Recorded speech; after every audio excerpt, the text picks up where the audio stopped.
yung anak ko, teenager siya, nag-spend time sa tatay niya, alam mo ang ginagawa ni Rafi? Na ginawa niyang alibay ang anak ko, magpapaalam kay Jocelyn. Pagkatapos, mayroon siyang babae na isasama, bibigyan niya ng generous na pang-shopping ang anak ko para siya raw ay hindi maabala sa mga babae niya or sa babae niya na dala. Ba't sabi po niya, hindi siya babaero? Well, meron pa. Maraming lihim si Rafi na alam ko. Dahil marami akong ebidensya laban kay Rafi. Si Rafi ay napakawalang niya at napakasinungaling niya. Gagawin niya ang lahat. Okay, so nalaman ko lahat na ikinasal siya kay Celedonio nung mag-file ako ng bigamy.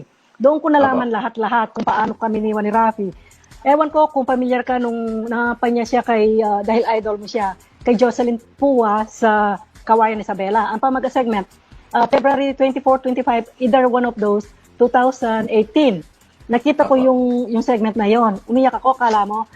Ipinagyayabang niya doon sa mga sa crowded na yun na nasa harap yung mga kapatid ni Jocelyn. Siya ang tagasalita. Kung paano niya niligawan si Jocelyn. He was 23 years old. He was 23 years old at the time. Ako'y buntis, kasal kami. Ibig niyo po sabihin, yung event na yon, buntis na kayo noon? Kasal na kayo noon? Kasal kami noon. Nung niligawan niya si Jocelyn. Kasal kami, buntis ako ng 5 buwan. Si Jocelyn...